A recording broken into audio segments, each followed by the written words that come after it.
प्यारे बच्चों, मैं चपला कुमारी पति आपकी हिंदी शिक्षिका केंद्रीय विद्यालय से आज शुरू करते हैं कक्षा 8 की हिंदी की पूरक पाठ्य पुस्तक भारत की खोज।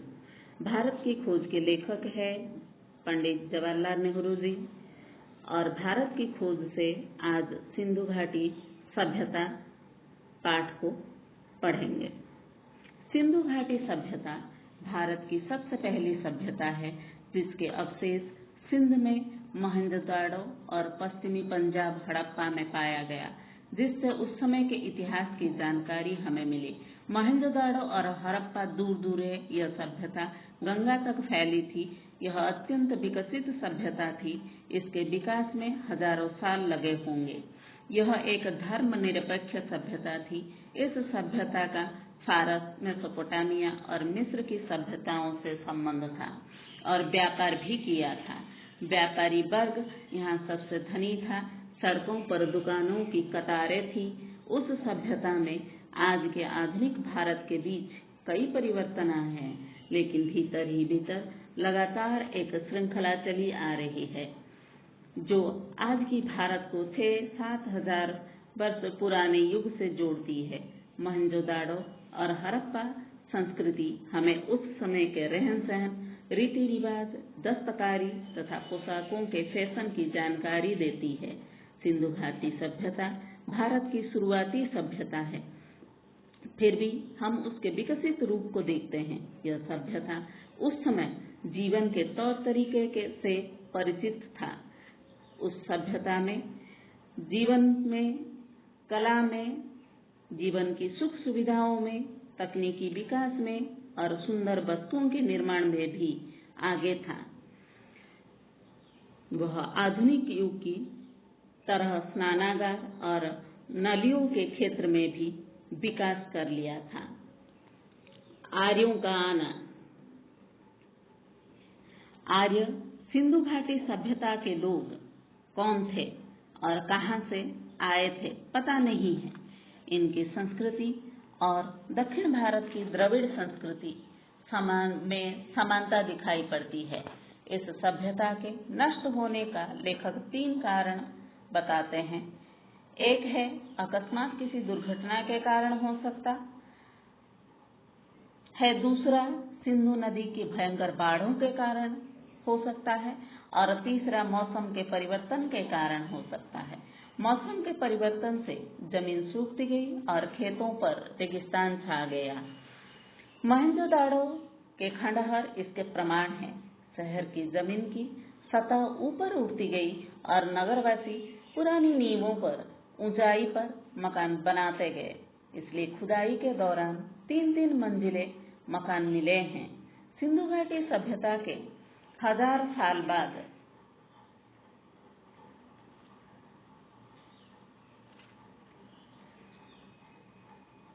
पश्चिमोत्तर दिशा से आर्य या कबीले और जातियां भारत में प्रवेश की।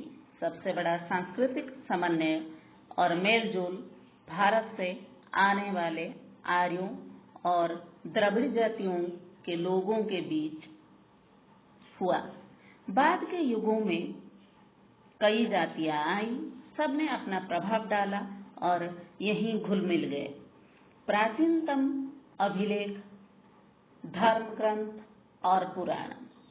भारतीय संस्कृति का सबसे पुराना इतिहास वेद है। वैदिक काल के समय के बारे में बड़ा मतभेद है। विद्वान ऋग्वेद के ऋचाओं का समय ईसा पूर्व 1500 मानते हैं। मोहनजोदाड़ो की खुदाई के बाद इसे और भी पुराना साबित किया गया है।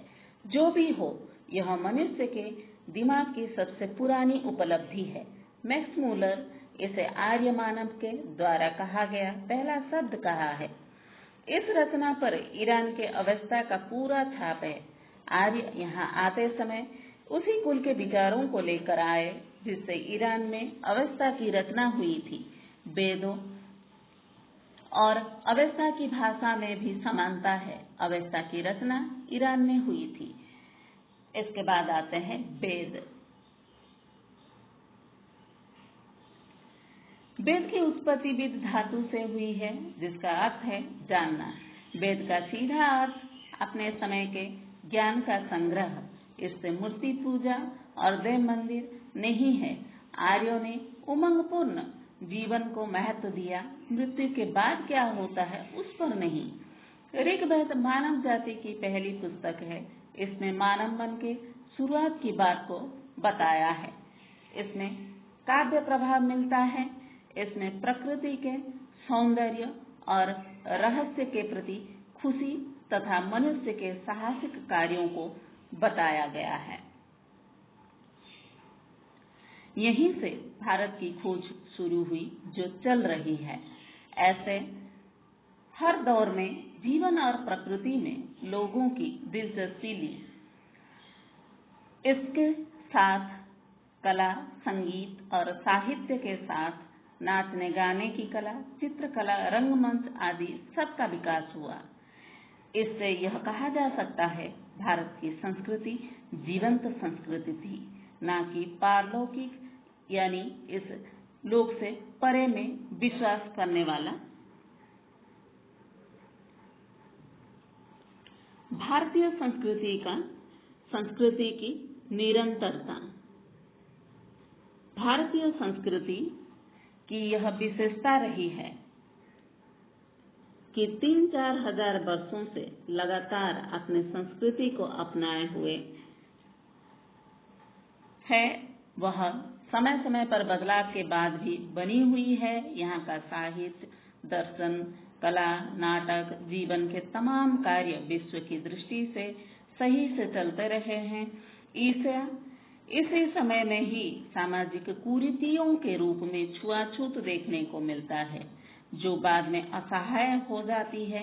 बाद में जाति व्यवस्था का विकास हुआ। इससे कई जातियों में समाज बंट गया। समाज में ऊंच नीच का भेदभाव होने लगा। इस प्रथा से समाज को प्रभावित करने पर भी भारत हर क्षेत्र में विकास के पथ पर बढ़ता रहा और बाहरी जातियों, ईरानियों, यूनानियों, चीनी, मध्य एशियाई व अन्य लोगों से संपर्क लगातार बनाए रहा। इसके बाद आते हैं उपनिषद। उपनिषद का समय ईसा पूर्व 800 के लगभग माना जाता है। उपनिषदों में आर्यों के बारे में काफी जानकारी मिलती है। इसमें सत्य की खोज और वैज्ञानिक तत्व मौजूद है। इसमें आत्मबल पर जोर दिया गया है। इसमें आत्मा और परमात्मा की जानकारी मिलती है। उपनिषदों का झुकाव अद्वैतवाद यानी किसी धर्म को ना मानना था। इसका मुख्य उद्देश्य लोगों में जादू टोना के विश्वास को कम करके धर्म के ऊपर विशेष बल देना था, कर्म के ऊपर विशेष बल देना था।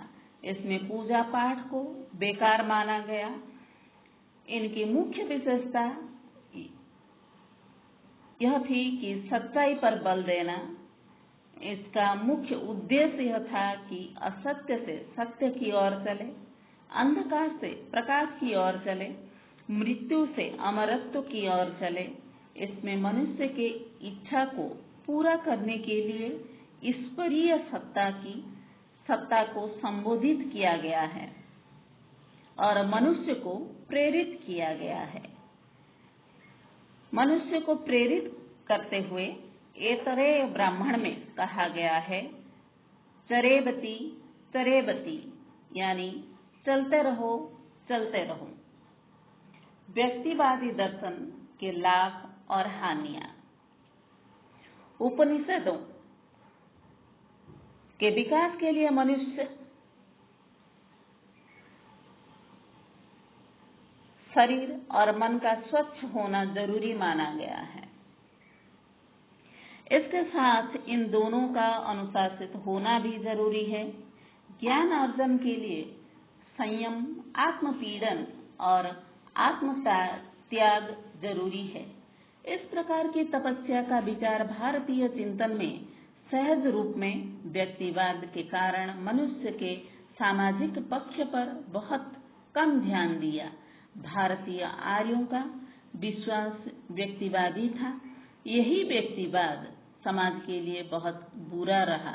लोगों की रुचि सामाजिक कार्यों में कम हो गई। हर व्यक्ति के जीवन बढ़ गया और बंधा हुआ था। जाति प्रथा के बढ़ावा देने पर लोगों की बौद्धिक क्षमता कम हो गई, जिससे उनमें रचनात्मक कार्य कम हो गए। अब आते हैं भौतिकवाद। भौतिकवाद के साहित्य की रचना आरंभिक उपनिषद के बाद हुई। हमारा प्राचीन साहित्य ताड़पत्रों और भोजपत्रों पर लिखा गया था।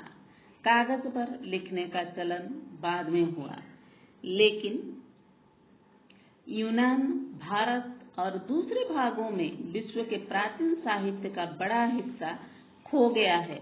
बहुत सी ऐसी पुस्तकें हैं जिनका चीनी और तिब्बती भाषा में अनुवाद मिल गया, पर वे भारत में नहीं मिले। कई पुस्तकों की आलोचनात्मक पुस्तकें उपलब्ध है, लेकिन मूल पुस्तकें नहीं मिली। भारत में वर्षों तक भौतिकवादी प्रचलन रहा। जनता पर उसका गहरा असर था। इसका प्रमाण कौटिल्य द्वारा लिखी गई अर्थशास्त्र में है। इसमें दार्शनिक सिद्धांतों का वर्णन है। इसकी रचना ईसा पूर्व 4वीं शताब्दी में हुई थी। भारत में भौतिकवाद के बहुत से साहित्य को पुरोहितों और धर्म के पुराणपंथी विचारों में विश्वास रखने वाले लोगों ने समाप्त कर दिया। भौतिकवादियों ने विचार, धर्म, ब्राह्मणवादिता, जादू टोने और अंधविश्वासों का घोर विरोध किया। वे पुरानी व्यवस्था से निकलकर खुद को मुक्त करना चाहते थे। जो प्रमाण हमें दिखाई नहीं देता, वे काल्पनिक देवी देवताओं में विश्वास नहीं रखते थे। ना स्वर्ग है, ना नर्क है, और ना ही शरीर से अलग कोई आत्मा है। जीवन की वास्तविक सत्ता ही उनके लिए सत्य थी। महाकाव्य, इतिहास, परंपरा और मिथक। महाकाव्य के रूप में रामायण और महाभारत की रचना संसार की श्रेष्ठतम रचनाओं में है। यह प्राचीन भारत की राजनीतिक और सामाजिक संस्थाओं का विश्वकोश है। इतने प्राचीन काल में इनकी रचना होने पर भी इनका प्रभाव भारतीय जीवन पर आज भी है। ये दोनों ग्रंथ भारतीय जीवन के अंग बन गए हैं। भारतीय कथाएं महाकाव्यों तक सीमित नहीं है। इनका इतिहास वैदिक काल तक माना जाता है।